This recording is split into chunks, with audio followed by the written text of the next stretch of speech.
What's up, guys? My name is Ryan Sprague, owner of Highly Optimized and co-creator of the Connect with Cannabis program. And I just had an absolute blast here on Dro TV with my man, Mike. Make sure you check it out. It was an absolute blast. And I hope you guys enjoy wherever you're coming from in the world. Much love.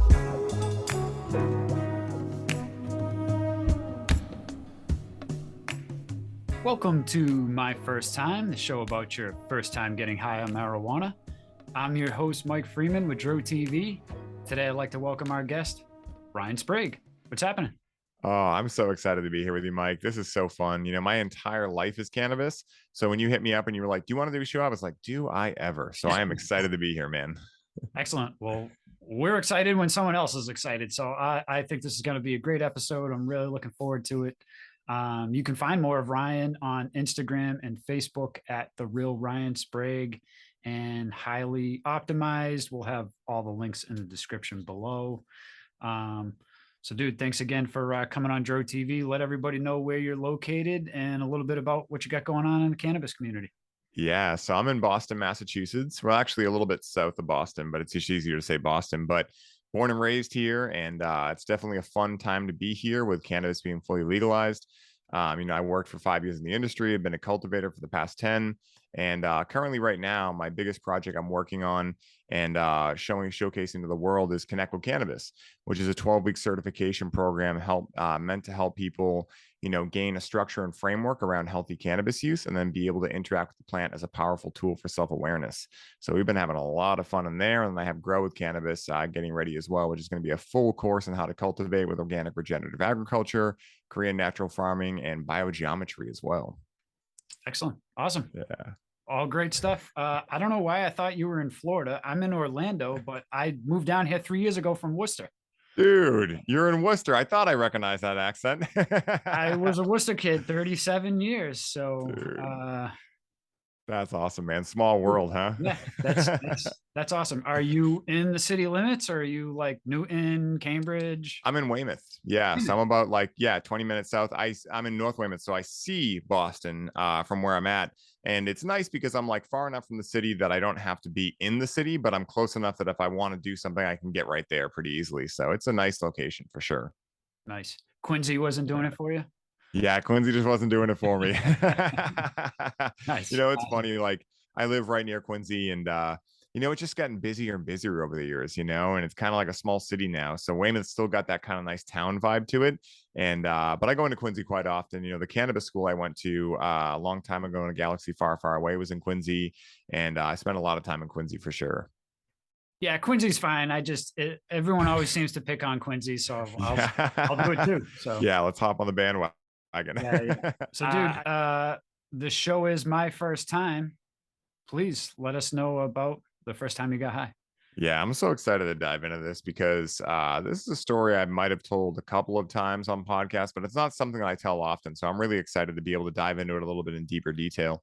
Nice. So, like most people, I became aware of cannabis when I was as young as 14, and I was doing the Nancy Reagan approach, just say no, right? And then I actually found cannabis helped a lot with my anxiety after my first time. And so what happened my first time, it was actually my second time I figured out how to help with anxiety. My first time was pretty wild, and that's what I'm going to tell here. So I was at a party, and my friend's dad was a state trooper. We always partied at their house because who's going to get in trouble, right, when your dad's a state trooper? And so we were there. I was drinking some beers. I had interacted with cannabis once, but did the Bill Clinton approach. Experimented with marijuana a time or two, and I didn't like it, and didn't inhale. Didn't inhale when I was 14. And now I felt like, okay, I'm with the right people. These are my friends. So I was about 6 beers deep probably. And I was never a big alcohol drinker. It just never really affected me in a positive way. So my friend, who is really crafty, had taken a lightsaber, the ones that you go like this and all the sections of plastic come out and it lights up. So he had all the sections taken out except the first one, and he drilled a hole into it and made it into a steamroller. So he'd be like, do you guys want to go to the dark side? And then he'd light this thing up and people would smoke out of it. So this night I'm feeling like, well, I'm staying over here anyway. I don't have to drive. I'm like, what's the worst that could happen? So I would go outside underneath this deck, and he fires up this lightsaber, and I just take some huge rips off of it because I was just like, oh, I don't think cannabis will affect me that bad. I'd seen all my friends using it, and I was like, oh, they seem so functional. So I just took some huge rips off of it and then kind of just forgot about it. Right. And so a couple minutes go by and I, start walking kind of away from the smoke circle. And all of a sudden, I come to on a couch in the middle of a conversation with someone. And I'm like, where the fuck am I? How did I get here? What is happening right now? And like literally the whole world started coming back into fruition. And from that moment where I realized, okay, I guess I just blacked out or something happened. And this person was like on a full on conversation. And I kind of came to and I was like, have I been talking to you? And they were like, yeah. And they looked at me like, are you going psychotic right now? And so it was really interesting because at that point I realized, okay, I think I'm feeling it. And so after that, I had little glimpses of that night coming back. It was probably about an hour that had passed. It wasn't like an all too long time, but there was a lot that had happened in that hour. I remember an image of my friend who at that time, when you're 16, you do silly, stupid shit. So one of the things he used to do was freak people out and wear a diaper and run around in the diaper. So I remembered seeing him in a diaper and just being like, what is happening right now? And I remember just like, seeing different people there, things like that.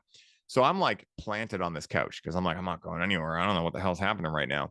And I knew I was like safe. Like I was never like, oh my God, I'm out of control. But it was like, okay, I definitely don't know what I don't know right now. So I'm just going to sit here and kind of like, level this out. And then I start coming down. I didn't black out anymore from that point on. I kind of had my wits about me. And then my friends, again, being 16 and being hilariously dumb with one another, thought it would be hilarious. I fell asleep on the couch. And so they thought it'd be hilarious to coffin me, which is where they take another couch and they flip it on top of the couch that you're sleeping on. So that when you wake up, the idea is, oh, I'm in a coffin. Of course, it didn't really work. I was like, I know there's just a couch on top of me. It didn't freak me out. But then the next day, when we woke up, my friend went and bought a dirt bike. And I went with him to go do that at Weymouth Honda. And so that was my first time, man. First time really feeling the effects of cannabis. And it was absolutely hysterical. And when I look back on it, there was a lot that came out of that. For instance, the fact that I'm a pretty low tolerance person, and some might call it being a cheap date, which I thought was just a great card that the universe dealt me. Yeah. And it's been like that ever since, where I don't need a lot to get my effect. And that was a hilarious time in my life, man. So thank you for illuminating that for me and allowing me to talk about it. Yeah, no, it's a great story too. You, so the whole hour you blacked out, you only remember bits and pieces? Yeah, like even to this day, like I never remembered the full hour. Like I knew, like obviously I didn't have any cuts on me or anything, so I knew I must have just like walked inside and sat down on the couch is pretty much what happened. But like I couldn't remember, even to this day, I can't remember exactly the full experience. So it was funny. It was almost like a dream where you wake up and like you start remembering bits of it and you're like, whoa, but if you don't write it down right away, you forget about it. It's kind of like that. It was kind of like a waking dream. Sure, right. Yeah. Cool. So you mentioned your second time is what actually got to help you in your anxiety? Yeah. So after that, I realized, okay, I'm only going to take one hit when I do this. So then I would have parties at my house as a youngin'. And my friends after that were like, oh my God, let's give Ryan a hit because he's going to get Junior Baker status high. And so, I would take one hit and then I would go inside and watch Star Wars.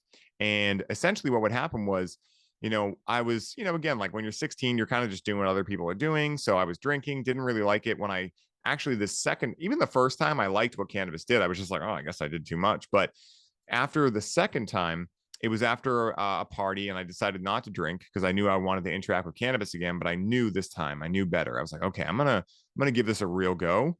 And so I took one hit, went inside and watched Star Wars. And I found that during that time, I just felt really connected to myself. And I had the experience of not being like seeing that I wasn't my thoughts, that my thoughts were separate from me. And in that moment, I realized, oh, I'm not anxious. I experience anxiety from time to time. And that separation, like literally was something that pattern interrupted, probably a pattern that would have gone on the rest of my life. And so having that experience at the age of like, I might have been right around 17, but still 16 at that point, was just a very monumental event in my life. And it was from that moment on that I knew, okay, cannabis and I work really well together. And then the next couple of years was me figuring out, all the different stuff about strains. And of course, at that time, it was still completely illegal. So it was just kind of like you get what you get and you fingers cross it. And so there wasn't a lot of being able to know exactly what effect I was going to get from it. But I knew that, if I was able to breathe into it, even if it was a sativa, that I was able to find this place of just harmony and balance in myself. And I remember one of the times that I was still a pretty newbie to cannabis, I remember I interacted with a little too much of some strain. I still only took 2 hits, but it was just a stronger strain.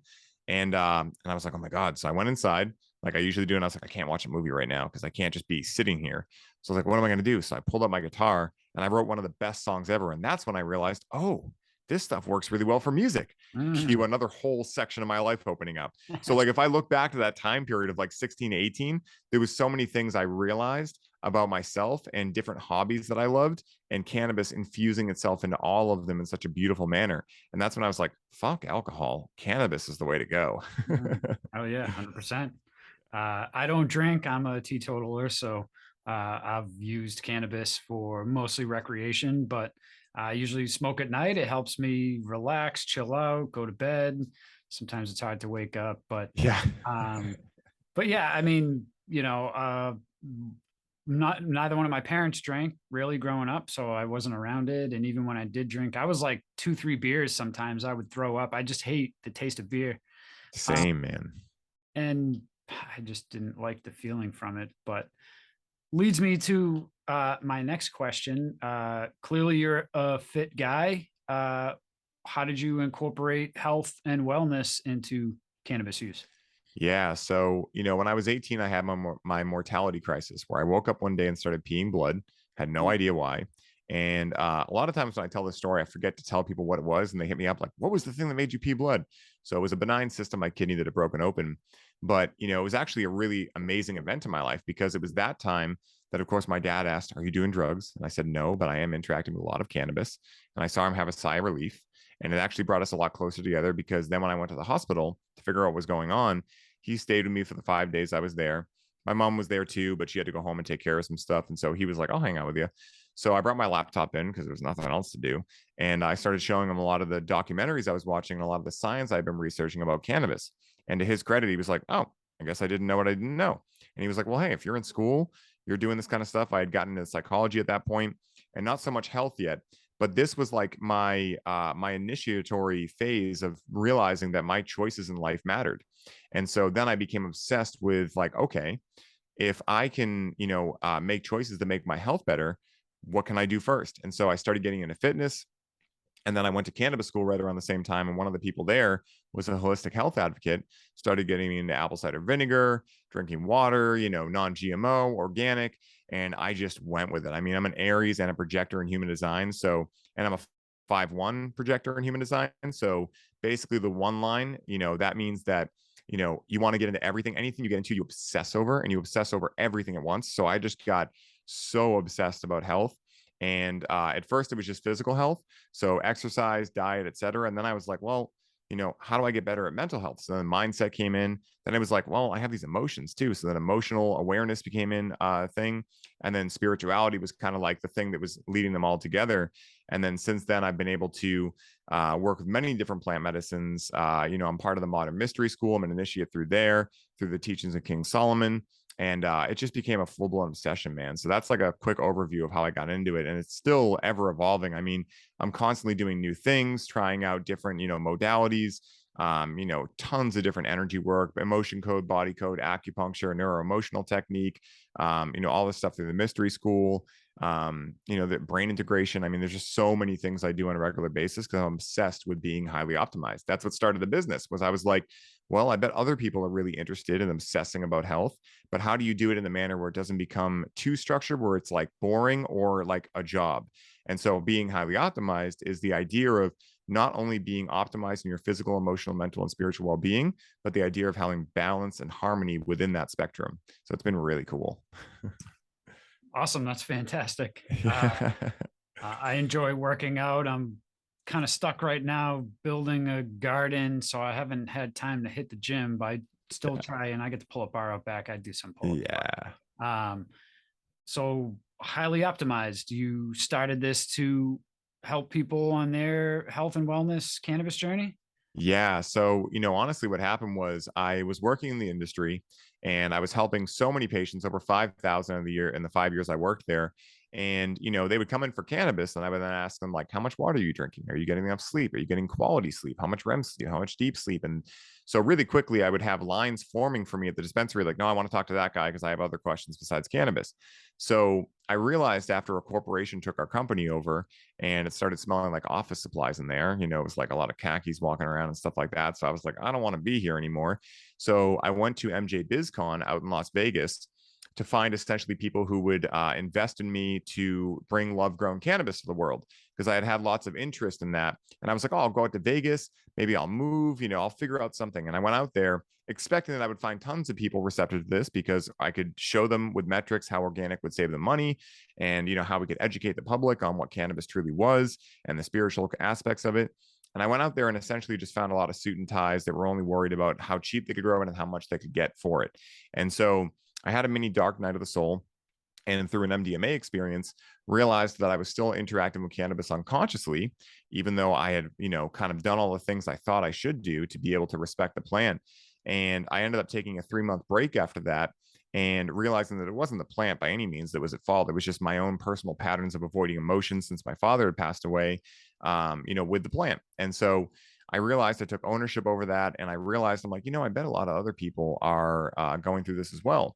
And so I started Highly Optimized as a podcast first to talk about just the full spectrum of, health and wellness and everything. But really quickly, when I got into coaching, I was going around and talking to other coaches and, telling them about my cannabis, sharing cannabis with them. And, they were like, wow, can you help me with my cannabis relationship? And I was like, sure, I guess. And so, it kind of just came out where all of a sudden people that were, really high level people were asking me about cannabis and asking for my expertise in it. And so I started realizing real quick, I was talking to my business partner and I was like, we were making like a self-development program, and it was kind of going well. Like, we were working on it and just didn't feel completely in alignment.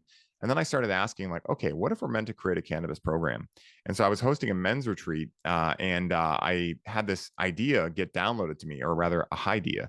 And so basically what happened was I got this idea for this thing called the conversation with cannabis. So allowing you to establish communication with the plant. So I tried it out with all the men there. They had a crazy amount of downloads and insights and awarenesses and breakthroughs. And so they were like, are you going to like do more with this? This is amazing. And so that's where the Connect with Cannabis was born, and a Connect with Cannabis program was born. And so from there, we've had 8 groups go through it now. It's been absolutely amazing. And it's really a group coaching program that really came from just like what was coming into alignment in me and what people were asking for. And now Grow with Cannabis is almost done, and we're super excited for that. But that's kind of the trajectory of how I got into, Highly Optimized, then moving into specifically cannabis. But, again, like we talk about cannabis as one piece of the holistic health puzzle, with fitness, exercise, emotional awareness, everything else. And when you get all of those things in order, cannabis is able to work so much more profoundly in your experience. And so it's been really fun, man. It's completely, it's constantly evolving. It's awesome. Yeah, that's awesome. A true testament to, your typical stoner doesn't get off the couch, and I don't think I've come across someone that doesn't have the energy you do and you smoke all this weed. So Yeah, thank are you, you man. a smoker? You concentrates, edibles, all the above? Yeah. So, in my former life, when I was at the dispensary, I interacted with a lot of hash rosin, and I was a daily user. Now my structure is only on weekends, just because I found that pattern that I was in order to overcome that.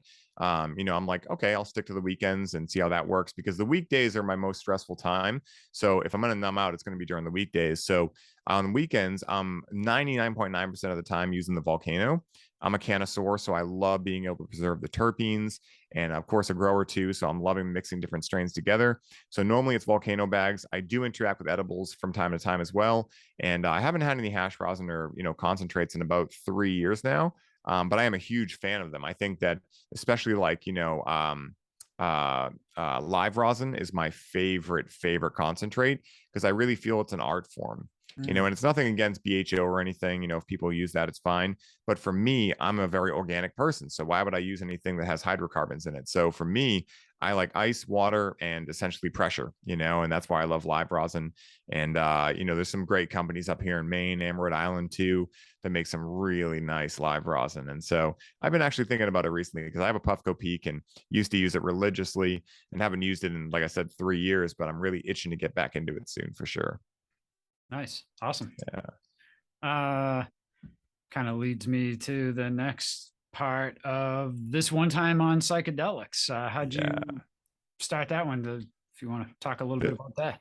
This is a great story. So this is another, like, I hope what people understand when they hear me talk is that I didn't logically think about making anything that I'm doing right now. It just came through what I call my heart, right? It just like, I had this intuitive feeling and it was like, okay, that's what I'm going to do. And that's a lot of what I teach in my work is that, if you can tune into what's calling you and then use your left brain to actually make it happen, that's actually like how I found to be the best way to live life. Because a lot of people, they go out there and they're just doing from this place of non-alignment, and then they're wondering why they're not getting the results they want in life. And so with this One Time on Psychedelics, I was going to a men's retreat out in Colorado. I get picked up from the airport. A couple of these guys I knew, it was like 20 people, so I didn't know most of them. So we all pile into this like 18-person van, and I'm in the way back. And of course, like I said, projector, airy, so I talk a lot, probably why I have 2 podcasts. And so I was back there telling a lot of psychedelic stories that I had, experienced. And one of the guys looks at me and goes, dude, you should make a podcast and call it This One Time on Psychedelics. And it was like this funny thing. They were laughing, and I was like, I'm writing that down and I'm doing it. And so it took probably about a year, because I was like, am I really going to do 2 podcasts? Like, that might be pretty crazy.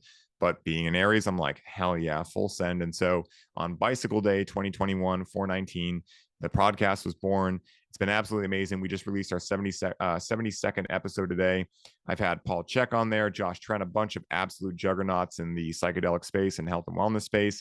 And I just had Tommy Chong on, which was amazing. And it's been incredible, man. It's so much fun. And, we dive into a lot of spirituality on there, and a lot of cool stuff, because I figured if I put psychedelics in the name, then I could pretty much talk as weird as I wanted to in there, and no one would walk away being like, yeah, I listened to that podcast and it was weird. It's like, what'd you think, man? It has psychedelic in the name.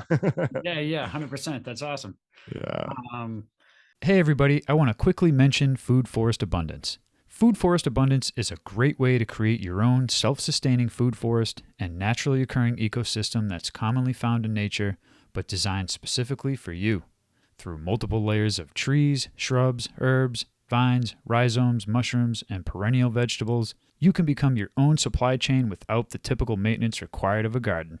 From small spaces to large areas, both urban and suburban, Food Forest Abundance wants us to get back to our roots in nature by engaging with our food production in a meaningful way.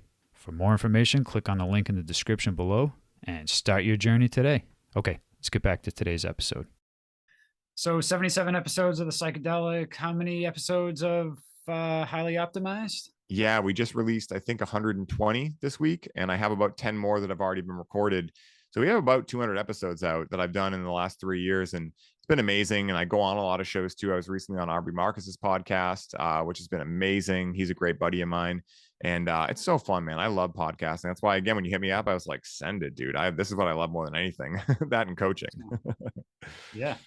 Well, dude, I love your energy. I'm so thankful that there's people like you out there. I forgot, I want to ask, when you were working at the dispensary and everybody wanted to go to you instead of somebody else, did the management or ownership ever get mad and be like, hey, dude, what's going on? Yeah. So the first owner we had was all about it. And, there's no flack against the other bud tenders there. They were amazing. It's just that I had all this holistic health knowledge. They were incredible with cannabis. We had a really amazing dispensary, and we were much smaller than any of the other dispensaries out at that time. We were the 7th one open in the state. So you remember in that time in Massachusetts, it was kind of like, oh my God, this is totally new. So we were getting slammed all day. And so the first owner was like, take as much time as you need with each individual to make sure they leave feeling as though they know exactly what they're doing and they know exactly how to use this medicine. And then the second company that took over was kind of like more based on these ridiculous metrics. I mean, some of the people came from Home Depot, finance, real estate, just they had no place working with plant medicines. And so, I would work with, if an elderly person came in, for instance, right? Because our demographic, our biggest age group was like 55 to 70. So when these people would come in, of course, we'd have reggae, rap music playing, whatever. I'd watch them walk in. I'd know they'd feel super out of their element. So I'd call them over and I'd sit with them for as long as it took to make sure every question they had was answered. Well, they didn't like that because not as many people were coming in and out. What they didn't realize was that one person is now going to tell all of their friends to only go to that dispensary. So they were looking at it very one-sided because, again, they were looking at it from a very left brain logical point of view because they come from industries that aren't really based on helping people. And so at that point, that was one of the reasons where I realized I was going to move on. And actually, I really think of it as a gift. I'm really grateful for them for giving me that challenge, because if I hadn't done that, who knows how long it would have started, how long it would have taken me to go out and start my own thing. And so I'm actually very grateful they took over and did what they did, because it was all in divine timing. But yeah, it was really interesting. I think that when we look at the industry, there's a lot of people that own these dispensaries that really just have no place being in sacred plant medicine type work. And it's interesting. Again, like, I think a lot of education is necessary, which is why I'm doing what I'm doing, to help people illuminate the other side of cannabis. Like, yes, it can definitely help with your pain. Yes, it can be extremely fun, but there's also this deeper side of it that can really help you, up level your entire experience of life without becoming dependent on it as well. And so that's, really what I'm putting out there, because I feel that we're missing the totality of how this plant has been used in indigenous cultures for thousands of years. And, at best, people just miss out on that. At worst, they have a challenging experience and they don't know how to integrate that into their life. And so I feel with just a little bit of reimagination, people can start seeing this plant for what it really is and be able to open up a cornucopia of the color wheel of what cannabis can do for them in their lives. Awesome. Well, again, thank you for being out there on the front lines, really spreading the good word. I knew this was going to be a great episode. You didn't let me down. So thank you again. You're welcome. Dude, it's been awesome talking with you. Let everybody know where they can find you, your podcast. Yeah, man. Thank you so much for having me on, man. I love this kind of stuff. I think what you guys are doing is great. And it's so fun because, here I am talking about cannabis as spiritual medicine, and I truly believe that, but also cannabis can be really fun, and it is really fun. And you can have those two things together. And so I think bringing people out to talk about their first experiences and add a degree of comedy to it is fucking awesome, man. So I love the work you're doing, and I really appreciate it. And it's helping to destigmatize the plant, and I think we're all doing this work in different ways, but it's so powerful. The more of us that get out there that start talking about our experiences, the more that it's not seen as this, behind the closet veil type thing anymore. It's just like, oh, it's part of normal life. The same way that alcohol is, cannabis can be too. But the great thing is that cannabis won't kill your liver and all these other things, Right. And so for anyone who's looking to find me, Instagram is the best place, at the real Ryan Sprague. And I'm always on there. Guys, connect with me. I love chatting. I love networking.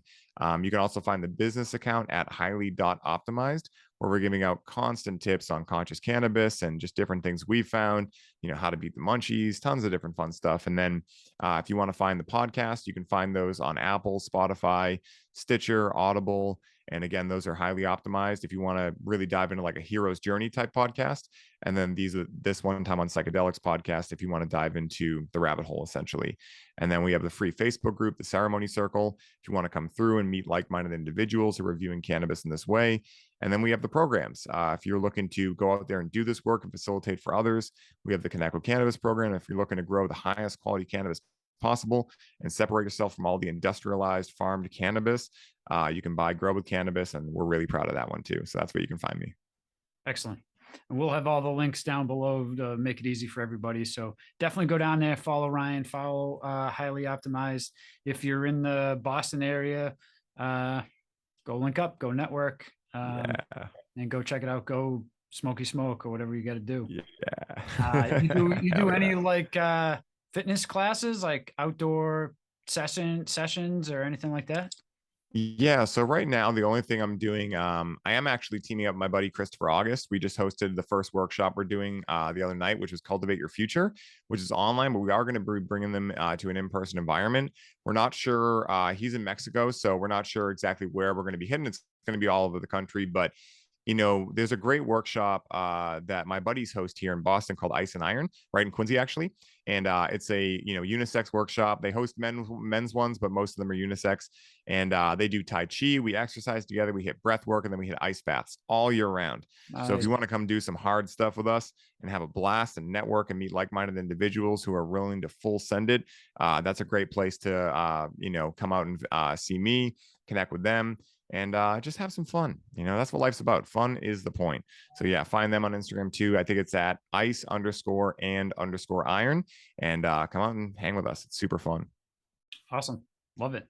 And for those of you still watching, thank you. Make sure you go down, smash that like button for Ryan, leave a comment, let him know what you think of his story. If you have a fitness journey in cannabis, leave a comment below, reach out to him. And if you are watching this on YouTube, you got to make sure you go and subscribe, because otherwise you'd miss awesome interviews like this one. So make sure you go down there, subscribe to Dro TV. And dude, it was a pleasure. Thank you again. Welcome, man. Thank you. Next time I'm up there and I'm out in the Boston way, I'll definitely give you a shout. Hopefully we can link up. Hell yeah, man. I'm looking forward to it. Awesome. And thank you again for tuning in. As always, smoke them if you got them.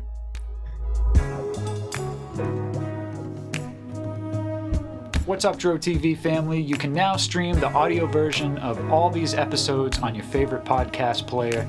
And if you like more episodes like this, check out this playlist we put together over here for you. And if you haven't already, subscribe to us on YouTube. You don't want to miss more great content from Dro TV. Thank you for tuning in, and as always, smoke them if you got them.